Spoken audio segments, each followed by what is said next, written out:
Hello साथीहरू, तपाईँहरूलाई मेरो मिनी ब्लगमा स्वागत छ। हामीहरू कहिले कहिले भिडियो बनाउने मान्छेलाई चाहिँ यो भिडियो बनाउनुपर्छ भन्ने कुरा यादै नहुँदो रहेछ। यो आधा काम सके पछाडि बल्ल याद आयो म पनि भिडियो बनाउनु पर्यो भनेर। अनि मैले यो सुरु गरेँ। के बनाउँदैछु भन्नुहुन्छ भने मैले चाहिँ आज चिउरा पुलाउ बनाउँदैछु। अनि चिउरा पुलाउ बनाउनको लागि चाहिँ मैले यो काउली बनाइसकेको थिएँ। अनि काउली मजाले सेकेर अनि यो पाकिसकेपछि बल्ल पुलाउ चिउरा हाल्छ नि त। के भन्दो रहेछ फेरि बोल्दा बोल्दै। अनि यतातिर चाहिँ हामीले दुध तातिराखेको छ भगवान्लाई भोग लगाउनको लागि। हामीले चाहिँ जे कुराहरू पनि भगवान्लाई भोग लगाएरै खाने गर्छौँ कि साथीहरू। अनि त्यसो हुँदाखेरि लसुन प्याजहरू चाहिँ हामी एड गर्दैनौँ। अनि यो मैले चम्मच देखाइरहेको चम्मच चाहिँ यो काठको चम्मच हो। साह्रै सजिलो हुने रहेछ यो चाहिँ काठको चम्मच, किनभने स्टिलको चम्मचहरूले चाहिँ खिया लाग्छ नुनमा। अनि यसले चाहिँ नलाग्ने भयो कि, अनि त्यही भएर मलाई चाहिँ एकदम इजी लाग्यो। अनि यही नै युज गर्छु मैले चाहिँ।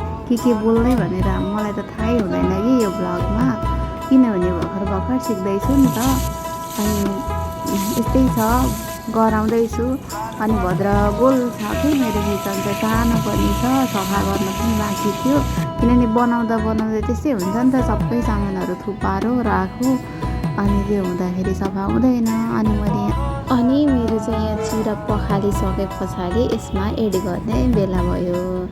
अनि मैले अलिअलि गरेर यसमा एड गरिसके पछाडि चाहिँ यो मजाले चलाएँ। अनि चलाउँदैछु अहिले पनि। अनि कस्तो राम्रो देखिरहेको छ देखिन चाहिँ। अब कस्तो हुन्छ भन्ने कुरा चाहिँ मजाले बनाइसकेपछि, भोग लगाइसकेपछि खाँदाखेरि थाहा हुन्छ। अनि मेरो अघिको भद्रगोल किचन चाहिँ अलिकति भए पनि राम्रो भयो। अनि अब चाहिँ रेडी हुन आँटो जस्तो छ, रातो भयो।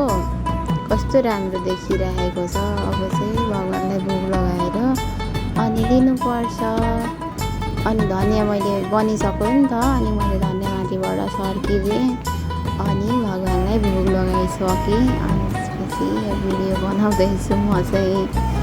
अनि मजाले भिडियो बनाएँ एउटा दुईवटा। त्यसपछि चाहिँ खानुपर्छ भनेर आफ्नो थालमा रेडी गरेँ।